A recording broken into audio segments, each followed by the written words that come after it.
लंकेच्या सुवर्ण राज्यात राक्षसकुलात जन्म झाला एका अशा व्यक्तीचा ज्यांच्या मनात मात्र सदैव धर्माचा प्रकाश होता. लंकाधीश विभीषण. ऋषीश्रेष्ठ विश्रवा आणि राक्षसकन्या कैकेसी यांना 3 पुत्र झाले: रावण, कुंभकर्ण आणि लहान विभीषण. बालपणापासूनच विभीषणाने अध्यात्म, सत्य आणि श्री विष्णू भक्तीचा मार्ग धरून ठेवले. त्यांनी कठोर तप केले आणि ब्रह्मदेव प्रसन्न झाले. त्यांना वरदान मिळाले, तू कधीच धर्माची साथ सोडणार नाहीस. त्या दिवसापासून विभीषणांची ओळख राक्षस कुलात जन्मलेले पण मनाने देवत्वाचे धनी अशी झाली. रावण राजा झाला, लंका वैभवात न्हावून निघाली. पण रावणाच्या मनात गर्वाचा अंधार वाढत गेला. देवी सीतेचे हरण झाले तेव्हा विभीषणांच्या मनात तीव्र वेदना दाटून आली. त्यांनी लंकेच्या सभेत उभे राहून विनम्र पण ठाम शब्दात रावणाला सांगितले की देवी सीतेला प्रभू श्रीरामांकडे परत द्या. शांतता मिळेल, धर्म वाचेल, नाहीतर संपूर्ण लंका विनाशाला जाईल. पण रावणाच्या गर्वावर सत्याचे शब्द परिणाम झाले नाहीत. त्याने अपमान केला, अवहेलना केली आणि विभीषणांना लंकेतून बाहेर काढले. भावाकडून मिळालेला हा कटू अपमान असूनही सत्याचा त्याग त्यांनी कधीच केला नाही. विभीषणांनी समुद्र पार केला आणि प्रभू श्रीरामांच्या चरणी शरणागती मागितली.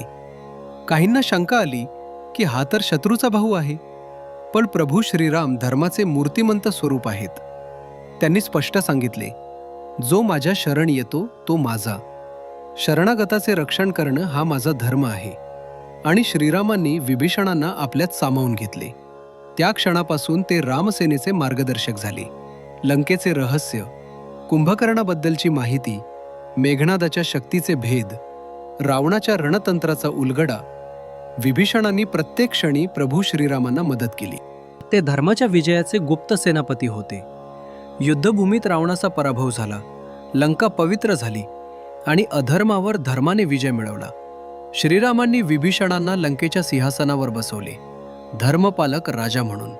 प्रभू श्रीरामांनी त्यांना वरदान दिले की कलियुगाच्या अंतापर्यंत ते जिवंत राहतील आणि धर्माचे रक्षण करतील. म्हणूनच विभीषण हे 7 चिरंजीवींपैकी एक मानले जातात. मान्यता अशी आहे की कलियुगाच्या शेवटी जेव्हा भगवान विष्णू कल्की अवतारात पृथ्वीवर अवतरतील तेव्हा अंतिम धर्मयुद्ध सुरू होईल आणि त्या युद्धात विभीषण पुन्हा एकदा धर्माच्या सेनेचे मार्गदर्शक बनतील. जशी भूमिका त्यांनी प्रभू श्रीरामांसाठी निभावली तशीच भूमिका कल्की प्रभूसाठीही निभावतील. आजही ते धर्माचे रक्षण करीत आहेत. लंकेकडे तोंड करून समुद्र किनाऱ्यावर त्यांची चिरंजीव उपस्थिती मानली जाते. ही होती 7 चिरंजीवी मालिकेतील 3री कथा, विभीषण, सत्याचा शाश्वत रक्षक.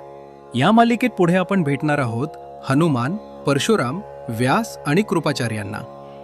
जर तुम्हाला ही कथा आवडली असेल तर व्हिडिओला लाईक, सबस्क्राईब आणि शेअर करा आणि कमेंटमध्ये लिहा पुढील भागात कोणता चिरंजीवी पाहायला आवडेल.